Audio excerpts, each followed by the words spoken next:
अभी मैं एक आर्टिकल पढ़ रहा था, टाइम्स ऑफ इंडिया का आर्टिकल था, करीब 1 साल पुराना आर्टिकल है। उसमें लिखा था व्हाई डजंट इंडिया इनोवेट, यानी कि इंडिया में इनोवेशन की कमी क्यों है।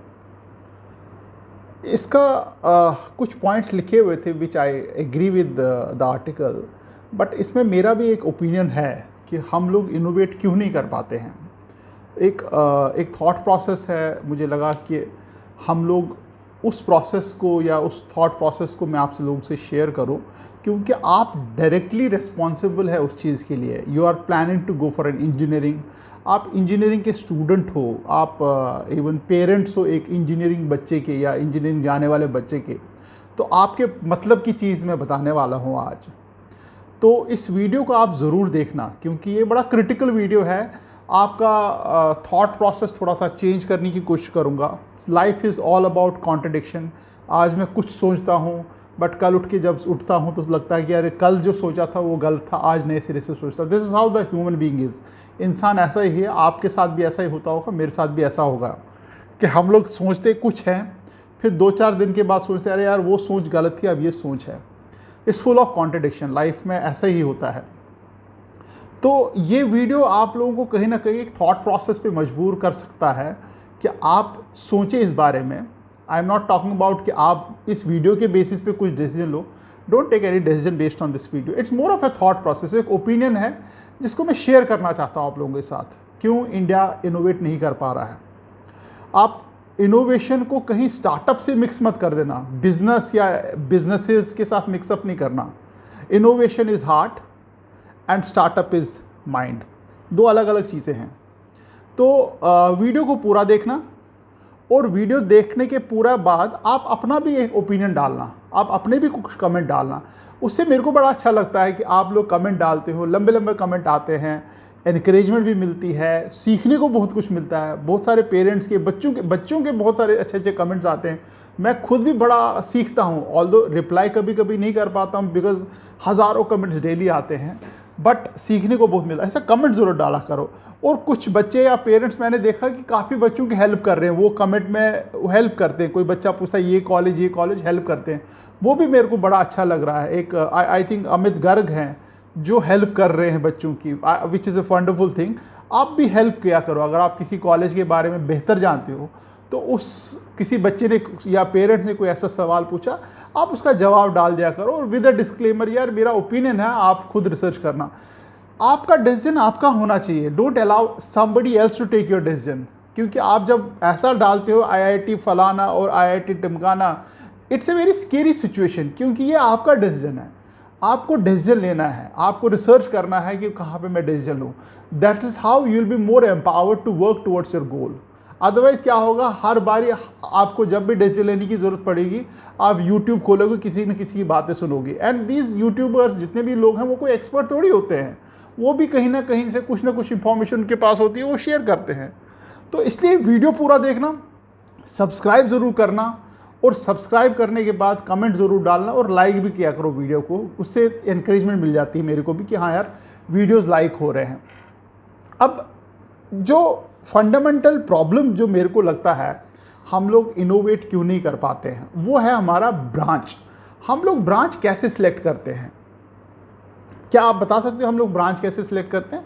मैंने 10 तरीके, जितने भी पिछले 3-4 साल से मैं देख रहा हूँ बच्चों का जो क्वेश्चंस आते हैं, या ब्रांच के लिए, इंजीनियरिंग ब्रांच के लिए जो क्वेश्चंस आते हैं, वो उनके बेसिस पे मैंने उनको 10 हिस्सों में कैटेगराइज किया कि क्या क्या पॉसिबिलिटी होती है, बच्चे कैसे कैसे ब्रांच चूज़ करते हैं।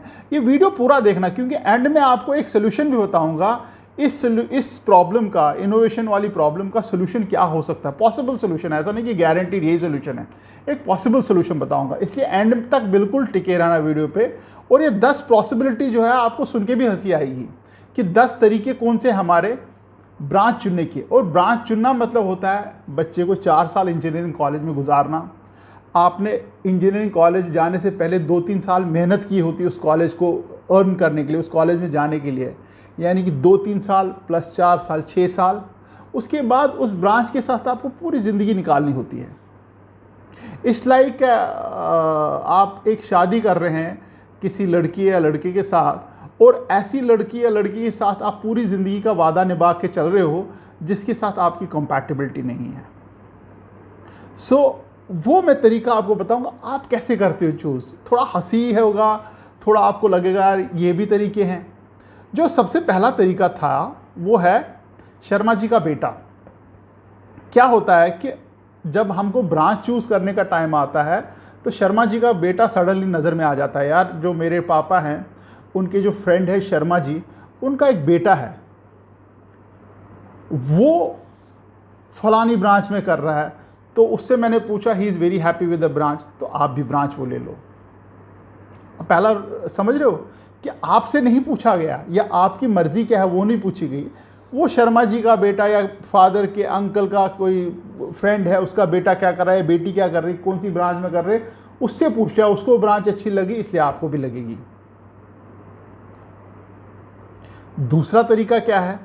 दूसरा तरीका है आपका सिबलिंग, भाई बहन, बड़ी कज़िन, बड़ा, जो इंजीनियरिंग कर रहा है या कर चुका है, वो आपको सलाह दे रहा है कि आप कौन सी ब्रांच लो।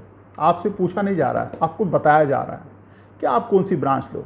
ये जो बता रहे हैं वो दोनों स्टूडेंट के लिए और उनके पेरेंट्स, क्योंकि पेरेंट्स भी यहाँ पे इस वक्त एज ए स्टूडेंट ही होते हैं, क्योंकि वो भी सीख ही रहे होते हैं यार मेरे बेटा या बेटी के लिए कौन सी ब्रांच लूँ।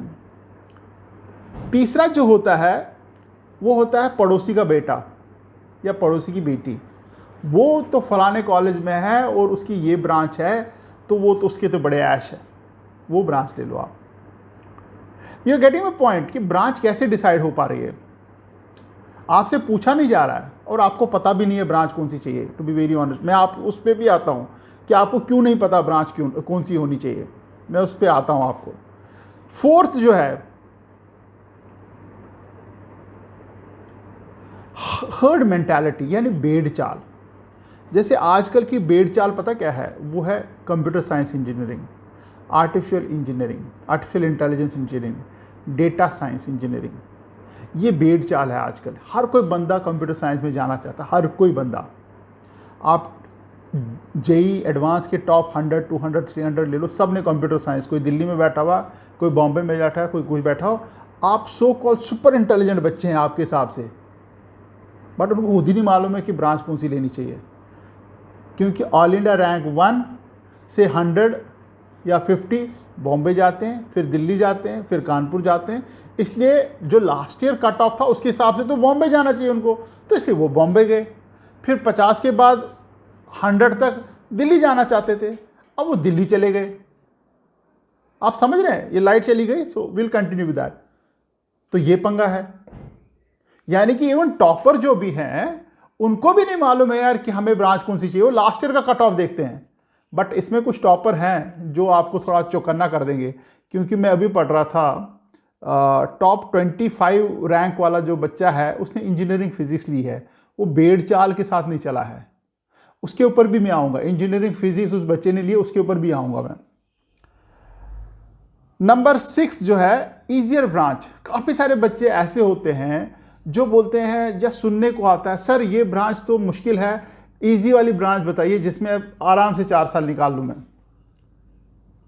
यार आप इंजीनियरिंग करने वाले हो, आप एक ऐसा कोर्स करने वाले हो जिसके बाद आप दुनिया बदलने का जज्बा या दुनिया बदलने की हिम्मत या दुनिया बदलने की ताकत रखते हो। आप उसको इजी ब्रांच क्यों चाहिए आपको? नंबर 7 है, ये बड़ा हंसी वाला है, मैरिज। मैं एक आईएम्स में था, तो वहाँ पे एक बच्चा ड्यूरिंग द इंटरव्यू, आईएम नाम नहीं लूँगा, मैं आईएम्स में था, तो बच्चा आया। मैंने कहा यार तुम्हारी तो जॉब बहुत अच्छी है, तुम्हारे कंपनी बहुत अच्छी है, टॉप एमएनसी है, और यार उसके बाद भी तू एमबीए करके बैठा हुआ है, व्हाट इज़ द प्रॉब्लम? ये सर मेरी शादी नहीं हो रही थी। मैंने, हैं ऐसा कैसे हो सकता है? कहता है जो मेरे को लोकेशन मिली है वो काफ़ी मतलब इंटीरियर्स में मिली हुई है, क्योंकि जो जिस टाइप की मैंने इंजीनियरिंग की है उस टाइप की इंजीनियरिंग का शहरों में कोई रोल नहीं है। वो मिलती मतलब ऐसी दुर्लभ जगहों में, उनका जो काम भी वहाँ पे होता है। तो इसलिए मैं शादी मिल नहीं रही थी। पेरेंट्स ने बोला भैया या तो तू कोई और जॉब कर ले या कुछ और कर ले, so that you can go to the metros या bigger cities. That's a reason JEE crack कर चुका हूँ, टॉप रैंकर हूँ, इसलिए मैंने आईएम्स कर लिया। और आईएम्स के बाद now I will go to cities, जो हो आईएम्स के बाद मेरे को मैनेजमेंट जॉब मिलेगी which is obviously in the cities. ये बड़ा फनी सा है, और ये रीज़न सिर्फ उसका नहीं था। During the interaction he told me there are various other friends, उसके काफ़ी सारे ऐसे दोस्त हैं जो ऐसी ऐसी जगहों में काम कर रहे हैं, they are looking for a change, वो चाहते हैं कि मैं चेंज करूं, मतलब वो लोग चेंज करें। नंबर 8 जो है ये गर्ल्स के लिए ब्रांच, काफ़ी सारे पेरेंट्स बोल रहे हैं कि मेरी बेटी के लिए ये ब्रांच मैं चाहता हूँ, is it easy, is it tough. या गर्ल्स के लिए कौन सी ब्रांच होती है? गर्ल्स के लिए तो हर कोई ब्रांच है यार। आजकल का वो टाइम थोड़ी है कि मतलब कोई मशीन उठानी, सिर के ऊपर उठाने, मतलब पत्थर उठाने। सिविल इंजीनियर का मतलब थोड़ी ईंटें बजरी और पत्थर ढोने हैं, या मैकेनिकल इंजीनियर का मतलब थोड़ी है गाड़ियाँ उठा के एक जगह से दूसरी जगह ले जानी है। This is a engineering job. Engineering is a very sophisticated line. ऐसा आप काफ़ी इनोवेशन होती है, प्रोसेसेस होते हैं, सिस्टम्स होते हैं जिनको आपको ड्राइव करना होता है। तो इंजीनियरिंग फॉर गर्ल्स मुझे आज तक समझ नहीं आया। नंबर 9 है, काफ़ी सारे बच्चे उस ब्रांच को पकड़ते हैं जिसमें गवर्नमेंट जॉब का स्कोप होता है। कोर ब्रांचेस की इंजीनियर गवर्नमेंट जॉब मिल जाती है। अगर आप कोई ऐसी ऊट पटांग ब्रांच ले लोगे जिसमें आपको गवर्नमेंट जॉब का कहीं दिख नहीं रहा होगा इश्तिहार में उस ब्रांच का नाम, तो वो ब्रांच नहीं लेंगे। बच्चे क्या करते हैं, पुराने 1-2 साल पुराने ऐड वैड निकालते हैं गवर्नमेंट जॉब्स के, देखते हैं कि वहाँ पे कौन कौन सी ब्रांचेस हैं। ये 5-6 ब्रांचेस हैं, अच्छा ये वाली ब्रांच तो है ही नहीं, ये नई ब्रांच आई है, इसको कैसे गवर्नमेंट जॉब मिलेगी नहीं, छोड़ो इस ब्रांच को, इन 5 ब्रांच में से एक ब्रांच पकड़ो, गवर्नमेंट जॉब करनी है। और नंबर 10 जो तो 99.9% बच्चे उसी के ऊपर है, दैट इज़ प्लेसमेंट। प्लेसमेंट किसकी अच्छी है? कंप्यूटर साइंस की प्लेसमेंट अच्छी है, भागो उस साइड सारे चले जाते हैं। मैकेनिकल इंजीनियरिंग की प्लेसमेंट अच्छी है, उस साइड चले जाओ। मेटलर्जी की कल को प्लेसमेंट अच्छी हो जाएगी तो उस साइड चले जाओ। इस कॉलेज में एवरेज पैकेज इतना मिल रहा है तो उसी कॉलेज में सारे जा रहे हैं, उसी ब्रांच में सारे जा रहे हैं। सो ये ऐसे हमारे यहाँ पे ये 10 तरीके थे हमारे, 11-12 भी हो सकते तरीके हों, बट मैंने 10 तरीके पकड़े हैं जिससे जो हमको हेल्प करता है to identify, to find out a branch, to decide on a branch कि मेरे को कौन सी ब्रांच लेनी है। अब दूसरे पॉइंट पे आते हैं यार, हम इनोवेट क्यों नहीं कर पाते हैं? इससे इनोवेशन का क्या पर्पज़ है? आपको मालूम है कि जो मैक्सिमम इनोवेशन होती है, मतलब नई चीज़ें आती, इनोवेशन मतलब for example Facebook is a innovation यार। उससे पहले लोग सोशल मीडिया के बारे में उतना जानते नहीं थे। That was the first time when people started feeling यार एक फेसबुक भी होता है। Amazon is a market place. कहाँ, हमने तो नहीं सुना था, पहले होती थी लुक चुक, but the way he they created a model, it's a innovation. गाड़ियाँ, रॉकेट्स,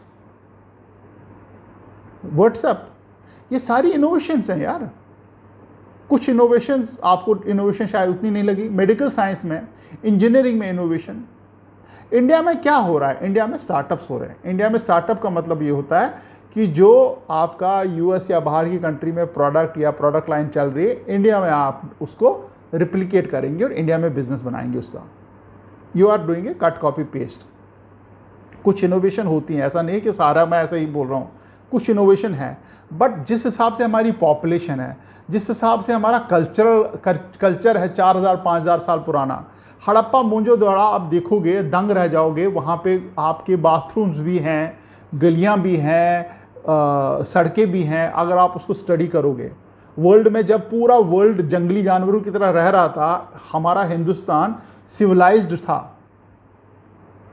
नालंदा यूनिवर्सिटी, जब लोगों को मालूम ही नहीं था पढ़ाई लिखाई क्या होती, हमारे यहाँ यूनिवर्सिटी होती थी। बेड़ा गर्क है वो तो अलग बात है, बट जो अंग्रेज़ों ने 200 साल तक हमको पेला है, उसमें हम लोग इतने इनसिक्योर हो गए हैं कि हमको सैलरी के अलावा कुछ नहीं दिखता है, हमको गवर्नमेंट जॉब के अलावा कुछ नहीं दिखता है। तो इनोवेशन कैसे करेंगे यार? इनोवेशन तभी आप कर सकते हो अगर आप कोई चीज़ दिल से कर रहे हो, दिमाग से नहीं, दिल से कर रहे हो। आप घर में भी देखो, आप अगर आपका आपका खाना बनाने में मन करता है 2 मिनट के लिए, अगर आपको खाना बनाना अच्छा लगता है, दिल से खाना बनाते हो, कभी कभी घर वालों को, मम्मी पापा को खिलाते हो या फ्रेंड्स वगैरह को खिलाते हो, खाना खिलाते हो, आप देखोगे आप उसमें काफ़ी इनोवेशन करना चाहते हो। अरे यार आज थोड़ा सा ये डाल के देख लेते क्या मज़ा आएगा, इसमें आलू लगा के देखते, इसमें वो डाल के देखते हैं, क्योंकि उसमें आपका मन रहता है। But on the other hand जिसमें दिमाग है, जिसमें दिमाग लड़ रहा है ज़्यादा, वो इनोवेशन नहीं कर पाता। फॉर एग्जाम्पल जेई की प्रिपरेशन, वो दिमाग से हो रही है, वो दिल से नहीं हो रही है। माँ बाप ने बोला जेई की प्रिपरेशन करो, आप कर रहे हो। फ्रेंड्स ने बोला, टीचर ने बोला जेई है, इंजीनियरिंग है, इंजीनियरिंग करो। आपको तो ये भी नहीं मालूम था कि इंजीनियरिंग होती क्या है। 9th 8th 9th 10th में कहाँ पता था इंजीनियरिंग क्या है। वो तो अभी भी आपको मालूम नहीं इंजीनियरिंग में होता क्या है। ये तो ब्रांच आप ऐसे ले रहे हो, 10 तरीके मैंने बताया आपको ब्रांच लेने के।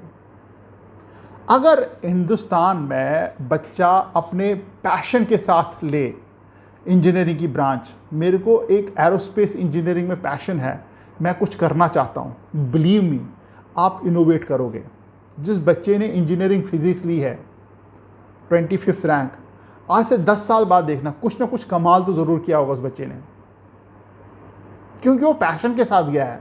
आई डोंट नो उसका बैकग्राउंड क्या है, मुझे मतलब एग्जैक्टली नहीं मालूम उसका बैकग्राउंड क्या है, बट आई एम श्योर जब पूरी दुनिया कंप्यूटर साइंस के पीछे जा रही थी और उसको इजीली आईआईटी बॉम्बे मिल सकता था, तो वो इंजीनियरिंग फिजिक्स की तरफ क्यों गया? क्योंकि उसने कुछ ना कुछ तो समझा होगा, उसका पैशन रहा होगा इंजीनियरिंग फिजिक्स। हम लोग अपने पैशन के साथ जा नहीं रहे हैं, क्योंकि हमको 200 साल तक इतना दबाया गया कि हमको लगता है यार जो सबसे पहला मिले वो सैलरी मिले, पैशन बाद में देख लेंगे। पैशन का रोल तो बाद में होता है, पैशन तो टाइम पास होता है, पैशन जॉब नहीं होती, टाइम पास होता है। बट पैशन से ही तो इनोवेशन होता है। जितने भी आप पुराने जितने भी लोग देखोगे आप, अभी मैं जॉन नैश की एक मूवी देख रहा था, ब्यूटीफुल माइंड, देखो तो सही यार, कितना पैशनेट है वो बंदा अपने काम के लिए। इवन लोग उसको पागल पागल बुलाते हैं, उसको लगता है ये तो पागल हो चुका है। देखो उसको, मूवी को देखो, समझो। अगर आप पैशन के साथ अपनी ब्रांच चूज करोगे, एग्जाम्पल देता हूं, अगर 10,000 बच्चे आईआईटी जा रहे हैं और 10,000 के 10,000 बच्चों को एक अपॉर्चुनिटी दी जाए, अपने मन मर्जी ब्रांच चुनो, बिलीव मी कुछ ना कुछ कमाल होगा अगले 10-20 साल में। बट उनको एक एश्योरेंस जरूर देना यार कि आपको सैलरी अच्छी मिलेगी, सबको अच्छी सैलरी मिलेगी, सबको अच्छे जॉब मिलेगी। अगर आप कुछ भी नहीं कर पाए, आपको पेंशन मतलब आपको एक सिक्योर पैसा दिया जाएगा, डोंट वरी अबाउट इट। आपको मालूम है बाहर की कंट्रीज़ में, जब मैं बाहर जाता हूँ वहाँ पे कंट्रीज में सबसे ज़्यादा वैल्यू किसकी है? सबसे ज़्यादा वैल्यू है जो रिसर्च कर रहा होता है।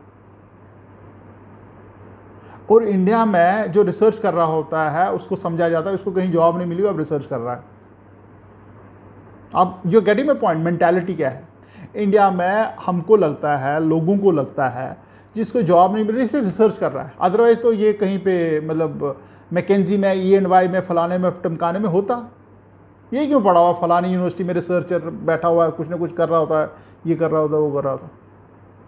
बट इंटरनेशनली आप बाहर जाओगे, वहाँ ज़बरदस्त वैल्यू है। अगर आप किसी काम पे रिसर्च कर रहे हो, you are doing a wonderful job. India में भी है, ऐसा नहीं है कि इंडिया में नहीं है, बट कम है। जो ही कोविड हुआ, पूरी दुनिया में आप देखोगे यूके, यूएसए वगैरह ड्रग्स बनाने में लग गया। इंडिया भी लगा, ऐसा नहीं है इंडिया में नहीं लगा। बट आप देखोगे जितने भी डेवलप्ड नेशन है, हर दिन कुछ ना कुछ खबर आती रहती थी। इंडिया, ऑब्वियसली इंडिया भी कर रहा था, क्योंकि वहाँ पे लोगों को अपने पैशन के साथ काम किया करने दिया जाता है। इंडिया में नहीं। इंडिया में आपका बिल्कुल लॉटरी सिस्टम है, आप पैशन भूल जाओ। यहाँ पे लॉटरी सिस्टम है, एक जार में बच्चों के रैंक्स रखे हुए हैं, एक जार में ब्रांचेस रखी हुई, यहाँ से रैंक निकाला, यहाँ से ब्रांच निकाली, चलो भाई ये रैंक नंबर ये ब्रांच नंबर ये, चल तो रही रैंक हो। बच्चे से पूछा भी नहीं जाता भाई तू पैशनेट किस चीज़ के लिए है, तो वो क्या खाक आगे जाके इनोवेट करेगा? वो बोलेगा चलो जो मिल गया, जॉब तो मिल जाएगी ना, अच्छी, हाँ जी जॉब मिल जाएगी, आगे बढ़ो। क्योंकि बच्चों को खुद भी नहीं मालूम होता उनका पैशन कहाँ पे है। इसके लिए मेरे पास मुझे लगा कि दो तरीके हैं इस चीज़ को सॉल्व करने के लिए। आप शायद ये ना कर पाओ कि आप हर एक बच्चे को अपनी मर्ज़ी की ब्रांच दो, बट एटलीस्ट बच्चों को ये तो अलाउ करो कि वो अपनी मर्ज़ी से ब्रांच अंडरस्टैंड कर सकें। एटलीस्ट वो तो कर सकते हैं कि वो यार हम मेरे को ये ब्रांचेस अच्छी लगती हैं या इस ब्रांच में ऐसा होता है। या दो तरीके मैंने दिखे हैं, आप 3-4 भी कर सकते हो, आप बोल सकते हो उसके बारे में। एक तो ये है यार, जोसा जब होता है, जोसा से 2 महीने पहले जितने बच्चों ने ज्वाइन किया जोसा में रजिस्ट्रेशन किए, उनको 2 महीने तक ऑनलाइन क्लासेस लो या जैसा भी आप चाहते हो, जो भी कॉल जो भी मोड है, हर एक बच्चे को ट्रेन करो जितनी भी ब्रांचेस हैं कि किस ब्रांच में क्या होता है, क्या स्कोप होता है, क्या चाहिए उसके लिए और जॉब्स कैसी होती हैं। आपको मालूम है सबसे बोर जॉब कौन सी है? जितने भी बच्चों से मिला, मैं कोई डेटाबेस नहीं बोल रहा हूँ कि इंटरनेशनल कोई डेटा वेटा है, काफ़ी सारे बच्चों को मैं मिला, मैं एमबीए करते हुए, उनको पता सबसे बड़ी बोर जॉब कौन सी लगती है? जो डेस्क जॉब है, मतलब डेस्क पे बैठना। और वो डेस्क पे बैठने वाली कौन सी इंजीनियरिंग है? वो समझ गए होंगे, 10-10 12-12 घंटे सामने बैठ जाओ, इससे जॉब। और जितने भी मॉडर्न चीज़ें बनी हैं वो आप समझ सकते हो कि बॉडी को कितना पेन देती है वो वाली ब्रांच। आपको रिक्लाइनर वाली चेयर होनी चाहिए, एग्रोडायनेमिक चेयर होनी चाहिए, यहाँ पे हैंड स्टैंड होने चाहिए, थंब रेस्ट होना चाहिए, आर्म रेस्ट होना चाहिए, पीछे पिल्लो होना चाहिए। ऐसी ऐसी चीज़ें आ गई हैं ताकि अगर आप 10-12-15 घंटे कंप्यूटर के सामने बैठो, आपको क्या क्या दर्दें हो सकती है, आपको कहाँ कहाँ पेन हो सकती है, आपकी बॉडी में क्या क्या प्रॉब्लम आ सकती है, चश्मे लग सकते हैं, स्क्रीन्स में कैसे गार्ड किया, ये सब आ चुकी है मार्केट में, क्योंकि it's a painful job. But before you decide for this job, आपको तो मालूम ही नहीं है ये चीज़ें।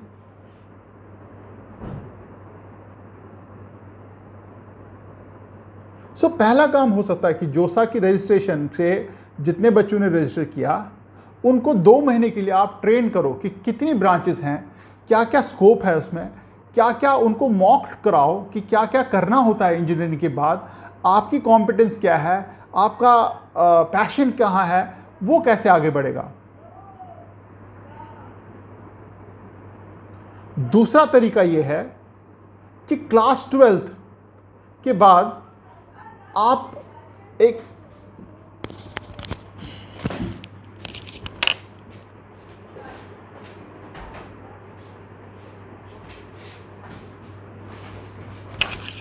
दूसरा तरीका है क्लास 12th के बाद या क्लास 12th में आप एटलीस्ट एक सब्जेक्ट तो वो रखो ना जहाँ पे आप इंजीनियरिंग ब्रांचेस के लिए आप कुछ चैप्टर लो या कुछ उनको बताओ कि यार इस इंजीनियरिंग ऑटोमोबाइल में ये होता है, मैकेनिकल में ये होता है, उनकी सिमुलेशन कराओ, उनको बताओ, क्योंकि ये फ्यूचर की बात है यार। ये कोई ऐसा नहीं कि 12वीं हो गया ख़त्म हो गया, 12th में कराओ। जितने भी बच्चे इंजीनियरिंग फील्ड जिन्होंने चुना हुआ है उनके लिए एटलीस्ट 4-5 महीने की क्लासेस लगाओ, उनको समझाओ, क्योंकि आज जो क्वेश्चंस आते हैं वो सिर्फ यही आते हैं, ये ब्रांच या ये ब्रांच, ये कॉलेज या ये कॉलेज, यानी कि उन बच्चों को पता ही नहीं है।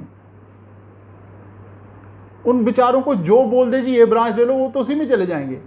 पेरेंट्स को नहीं मालूम है।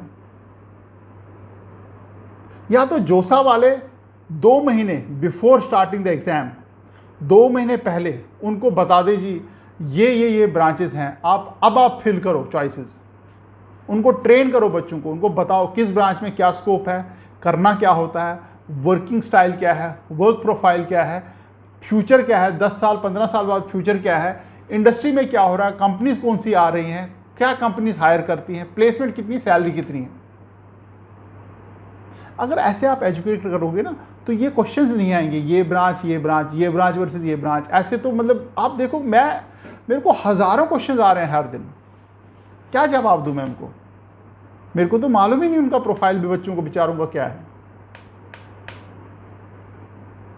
या फिर 12th के करिकुलम में डाल दो यार, जितने भी बच्चे इंजीनियरिंग को जाना चाहते हैं उसके उनमें एक सब्जेक्ट इस पे हो कि जिस सब्जेक्ट में उनको बताया जाए कि किस किस इंजीनियरिंग में क्या क्या किया जाता है, ऑटोमोबाइल में क्या किया जाता है, कैसी कंपनीज आती हैं, क्या करना होता है, वर्क प्रोफाइल क्या है, डेली क्या करना होता है जॉब में, इनोवेशन कैसे होती है, प्रोसेस कैसे होते हैं, क्या क्या रोल्स होते हैं उसमें।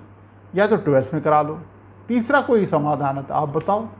क्योंकि ऐसे क्या हो रहा है, ऐसा ये हो रहा है कि आप सिर्फ एक फैक्ट्री खोल के बैठे हो जहाँ पे बच्चे आ रहे हैं और उनको एक इंजीनियर बनाया जा रहा है और वो इंजीनियर जॉब कर रहे हैं।